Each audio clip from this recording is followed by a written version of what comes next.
살기 원해. 내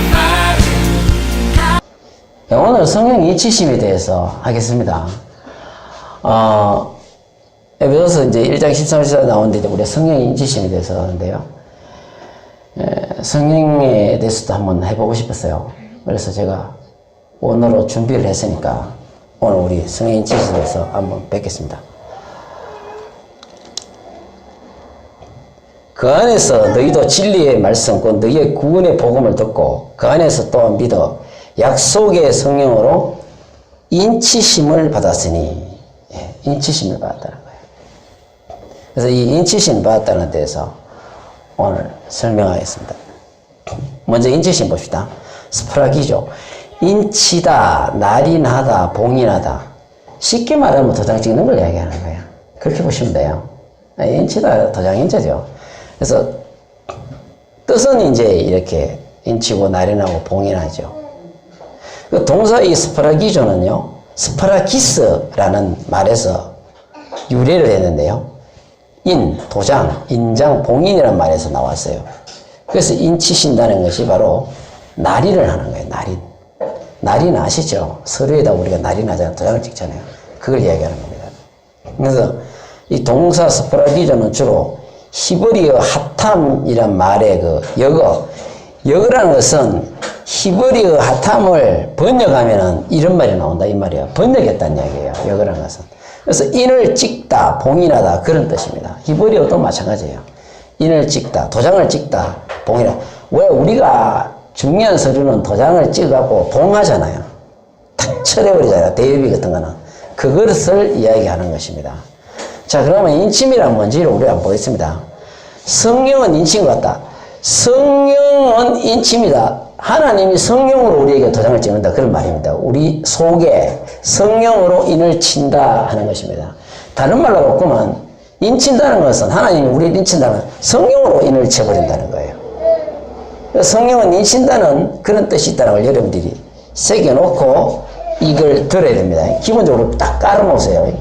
깔아놓으시고 도장을 찍는 이유가 뭡니까? 도장을 찍는 이유가 뭐예요? 우리가 보통 서류에다가 도장을 찍을 때에 그 도장을 찍어야 서류가 효력을 발생하죠.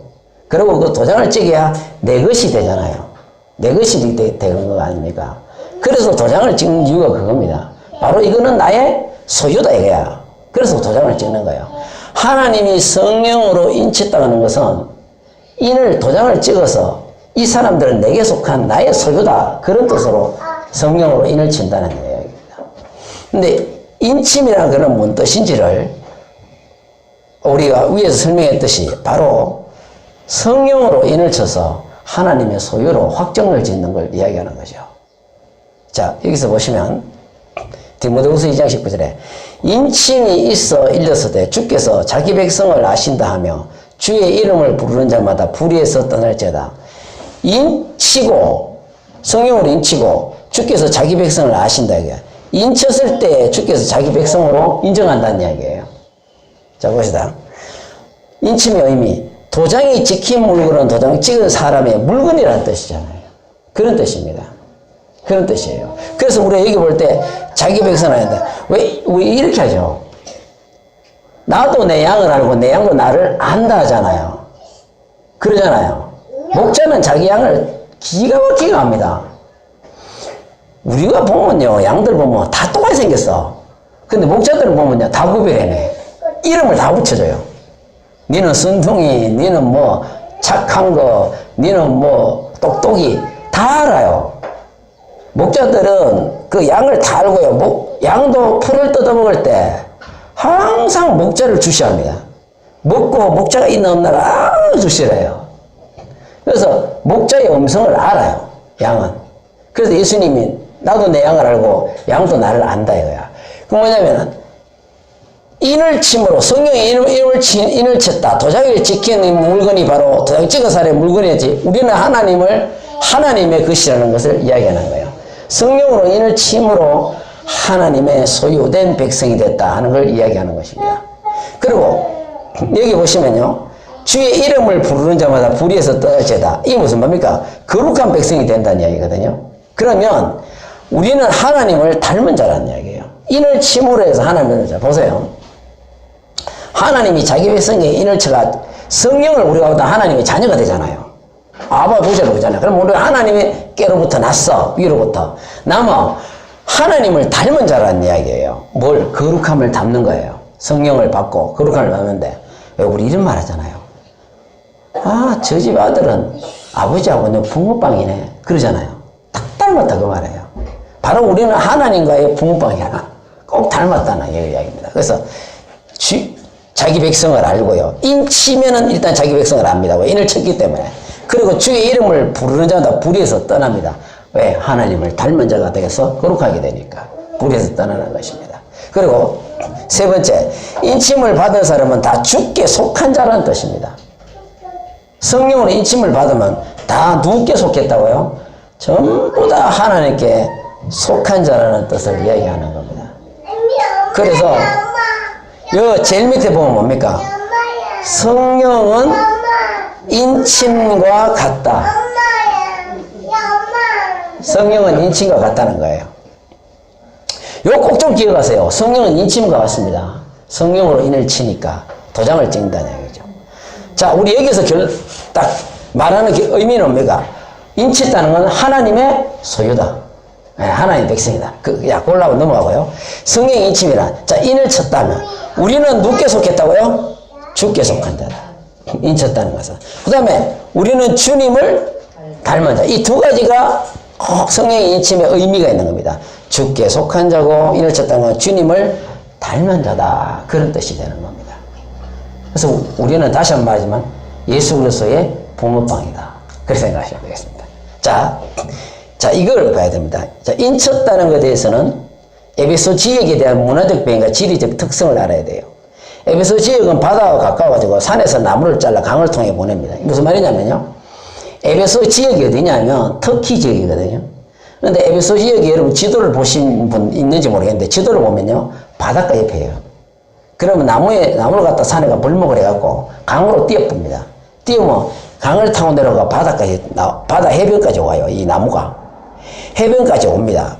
강을 타고 오는데 그 지역에 이런 일이 있었다는 이야기예요. 나무를 산 사람들이 여기 보세요. 망치 도장으로 찍어서 자기소개를 확인해 둡니다. 자, 어떻게 하냐면은 망치 도장이죠. 그걸 딱 들고 자기가 나무를 거래가 샀잖아요. 자기가 샀는 나무에다 망치로 자기 소유라는 걸 다 찍어버립니다. 쾅쾅쾅 다 찍습니다. 이때의 문화적 배경에 그게 나와요. 그래서 신약은 문화적 배경이 굉장히 중요합니다.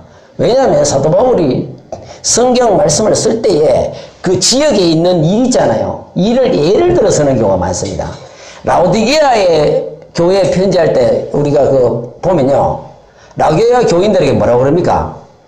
눈에 안약을 발라 그런 이야기 하잖아요. 라오디게아 교회가 안약으로 유명했거든 그 당시 때. 그래서 주님이 말씀하실 때 눈에 안약을 발라 그 얘기를 하는 거예요. 그 지역의 특성을 가지고 하나님 말씀을 설교한 걸 볼 수 있어요. 그래서 이 에베소 지역에는 이런 지리적 문화적 배경이 있었다는 거예요. 그 사도 바울이 이걸 알았기 때문에 나무를 산 사람들이 망치 도장으로 찍어갖고 자기 소유로 확인해 두듯이 둡니다. 확인해 두고요. 그 다음에 네 번째 보시면 나무가 필요할 때마다 자기의 도장이 찍힌 나무를 가져다 쓰는 거예요. 자, 이제 제재소에서 나무가 필요해. 나무로 이제 뭐 집을 짓는다든지 가구를 만들 거 아닙니까? 그러면 바닷가에 가서 나무를 가지러 가는 거예요, 인부들이. 가지러 가면 아무거나 가져오면 안 되겠죠? 전부 다 나무를 살펴갖고 자기들이 샀는 나무에 찍힌 도장이 그것만 갖고 오는 거예요. 자기들이 샀는 나무 도장이 찍히는 것만 들고 오는 거예요. 그것만 다 찍어서 나무를 가져오는 거예요. 그걸 이야기하는 거예요. 그래서 우리가 이 말씀에서 에베소 지역의 이 특성이 있었기 때문에 사도 바울이 이 특성을 가지고 설교를 한 거예요. 설교를 한 겁니다. 그래서 나무가 필요할 때마다 자기의 도장이 찍힌 걸 가져와서 쓰는데요. 자, 여기 보시면 결국은 뭡니까? 나무를 산 사람들이 망치 도장으로 나무에다 쾅쾅쾅 찍듯이 하나님이 자기 소유된 백성에게 성령으로 도장을 찍어 놓는다는 얘기예요. 이 땅에 살지만 성령으로 다 도장을 찍어 놓는다 그 말이에요. 그래서 이 땅에 살지만 하나님은 누가 자기의 백성인지 잘 아셔. 성령을 받은 사람은 자기 다 하나님의 백성이야. 하나님 보시면 다 알아. 우리는 보면 누가 누군지 몰라도 하나님은 자기의 백성을 다 알고 있다니까. 왜? 도장 찍은 나무가 자기 소유임을 알듯이요. 자, 이거 한번 같이 읽어보자. 시작. 하나님의 성령을 근심하게 하지 말라. 그 안에서 너희가 구원의 날까지 인치심을 받느니라. 구원의 날까지 인치심을 받았대. 이 구원의 날은 언제냐? 구속의 날이거든요. 뒤에 나옵니다. 성령의 도장. 성령으로 도장을 찍은 것은 우리가 누구에 속했고요? 주께 속했고, 인치심이 구속의 날, 구원의 날까지 계속 됨을 뜻하는 거예요. 구원의 날까지 계속 기다리라는 거예요. 그날까지. 인을 우선 치러놓고 나중에 구원의 날까지, 구속의 날까지 계속 돼가지고 그날까지 간다는 것입니다. 그날까지 우리는 이 땅에서 기다리고 있어야 돼요. 성령으로 인치심을 받은 사람들은 그날까지 기다리는 것입니다. 자, 하나님의 인치심이 바로 성령으로 인친다는 이야기인데요. 성령이 인침이고요. 하나님께서 성령을 우리 속에 찍는 거예요. 우리 속에 찍어버립니다. 우리 속에 찍는 거예요. 겉으로 찍는 게 아니죠. 이때요. 여러분들 이때 좀 아셔야 될 게 있는데, 이때 우상을 섬기는 사람들 있잖아요. 우상을 사람들이 어떻게 했냐면, 너희는 신께 속한 자라 그래가지고 이마에다가요 낙인을 찍는 경우도 있었습니다. 진짜예요. 너는 우리 신께 속했다 하고 이마에다 낙인을 찍어버려요. 그래 사람들이 보면 저는 누구 파에 속한 어느 종교다는 걸 표시가 됐다는 거예요. 그런데 하나님이 아마 성령을 갖다 이렇게 보이더니 여기다 찍어놓으면 참 큰일 날 거야. 이상하잖아요. 근데 하나님이 어디 찍습니다고요? 우리 속에 딱 성령을 찍어놓고 인을 치놓는 거라. 예. 그리고 나무에 도장을 찍듯이 하나님께서 성령으로 도장을 찍는 거예요. 우리 안에 도장을 찍어놓은 거예요. 그게 바로 성령을 받는 것입니다. 성령으로 인을 치는죠. 그래서 성령으로 인친 자는 하나님께 속한 자, 즉 하나님의 소유된 백성이라는 이야기입니다. 반대로 말하면요. 성령을 받지 못했으면 하나님께 아직 소유된 백성이 아니라는 것을 말해주고 있는 겁니다. 그래서 반드시 우리가 성령을 받아야 되는 이유가 여기 있는 것입니다. 귀한 것이죠. 자, 구원의 날은 그럼 뭐냐? 아까 보면은, 자, 우리가 여기 보면 구원의 날까지 그랬거든요. 그럼 구원의 날은 뭐냐? 들림받는 날, 휴거되는 그날을 이야기하는 거예요. 여러분, 휴거란 말은 원어에는 없다고 그랬죠, 제가. 없어요. 그럼 뭐냐? 들림받는 날, 이게 원어의 원래 뜻입니다. 들림받는다. 그렇게 되어 있습니다. 원어의 뜻은. 휴거란 말을 만들어낸 거예요. 그래서 들림받는다는 이야기예요. 그래서 1번 한번 보세요. 세계 여러 나라 곳곳에서 성령으로 인치심을 받은 자들이 들림을 받게 될 것이다. 자, 보세요. 세계 여러 나라에서, 미국에서, 한국에서, 영국에서, 동남아에서, 독일에서, 일본에서, 중국에서, 그날에 재림하실 때, 예수님이 재림하실 때, 성령의 인침이 있는 사람들은 곳곳에서 다 들림받게 되겠죠. 바닷가에 나무를 떠내려 보내가 그 바다 목재가요, 바닷가에 엄청나게 있습니다. 여러분 어디 보셨는지 모르겠지만. 거기에 내 도장을 찍은 것만 낼 거예요. 그것만 건져가듯이 세계 여러 나라 곳곳에 다 있지만, 사람들이 있지만, 그날에 들림을 받게 할 때에 성령으로 인치신 자들만, 각국에서 인치신 자들만 하나님의 소유이기 때문에 하나님이 다 휴거대가 끌어올려 보는 거예요. 다 들림받게 하겠다는 거예요. 그래서 성령 받는 게 얼마나 중요한 것입니까? 성령을 받아야 그날 우리가 들림을 받게 된다는 이야기예요. 성령이 얼마나 우리에게 중요한데, 제가 이 말씀을 준비하면서요, 전혀 이 말씀을 어디서 제가 딱 발췌를 했는데 보니까 이게 굉장히 중요한 말이 되더라고. 성령을 받는 것이 너무 중요한 거예요. 그래서 제가 이걸 한번 꼭 해야겠다 싶더라고. 성령으로 인치심을 받는 그날, 구원날에, 휴거되는 그날에 들림받게 될 것입니다. 왜? 하나님의 사람만 들림받는 것입니다. 인친 사람들만. 왜? 하나님의 소유니까. 하나님이 자기 소유가 아닌 사람은 끌어올리지 않는 거예요. 그 다음에 2번, 성령을 받은 자만이 하나님께 속한 사람이거든요. 성령의 인치심으로 자기 백성을 구별하십니다. 딱 이를 쳐가지고 내 거다는 거야. 구별을 다 해버린 거예요. 딱 도장을 찍어갖고 요건 이 세상에 살지만 나의 소유다. 내게 속했다는 거예요.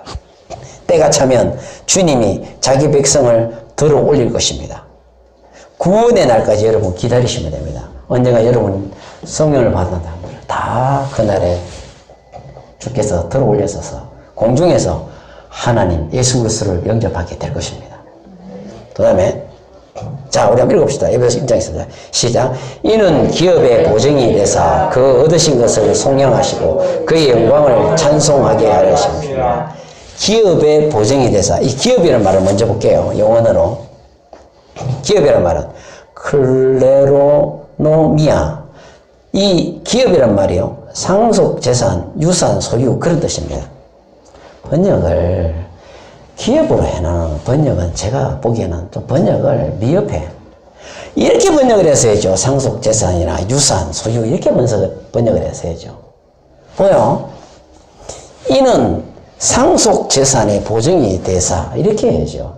이는 유산, 우리가 받을 유산의 보증이 되사, 이렇게 해야죠.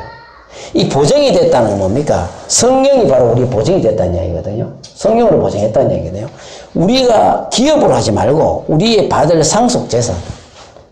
자, 여러분들 상속 재산 아시잖아요.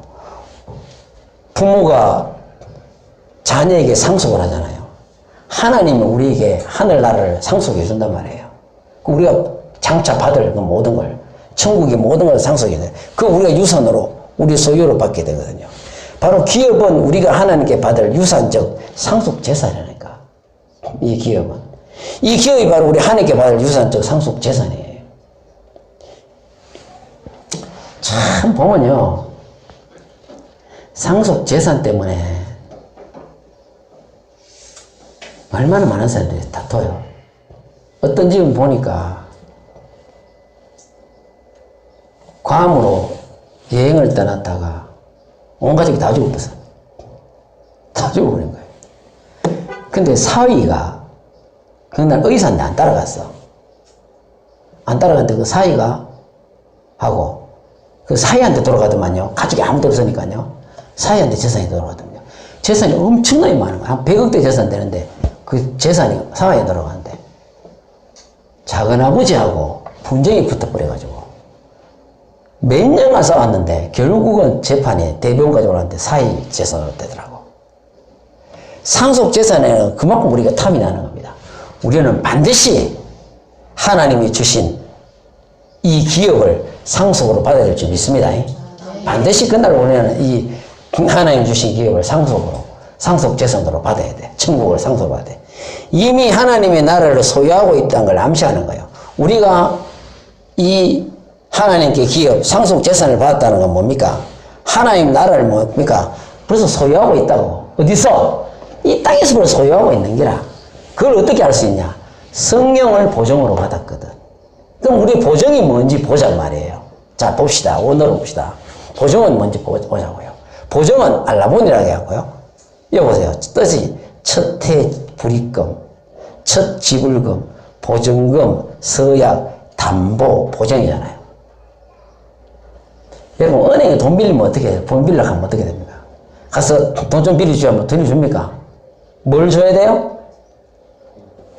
반드시 담보를 있어야 돈을 빌려주죠. 그리고 또 누가? 보증을 쓰죠. 그리고 보증이라는 것이 뭡니까? 첫해의 불입금. 왜 우리가 집을 사게 되면은 처음부터 돈을 다 주는 게 아니고 어떻게 합니까? 계약금을 먼저 주죠. 그래서 보증이라는 뜻이 이런 뜻이 또 있는 거예요. 계약금이라는 뜻이 있어요. 계약금. 요 뜻만 있는 게 아니고요. 계약금. 제가 오늘 여기에 초점을 맞춥니다. 계약금이라는 뜻이 있고 견본이라는 뜻도 있습니다. 이 보증이 원어로. 이 뜻이 굉장히 중요한 거예요. 왜냐하면요, 계약을 법적으로 유효하게 해주는 보증 선불. 계약을 할 때에 계약금을 줘야지 법적으로 유효하게 됩니다. 그렇지 않습니까? 만약에 계약을 파기게 되면 보증금은 못 찾아가요.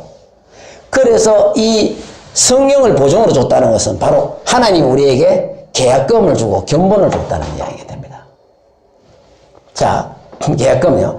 성령을 보증으로 주신 것은 하늘에 속한 신령한 복의 일부를 먼저 주신 거예요. 이게 하늘에 속한 많은 신령한 복이 있지 않습니까? 엄청나게 많은데 이 땅에 있을 때에 성령을 가지고 먼저 신령한 복 일부를 먼저 준 거야. 그게 보증이야.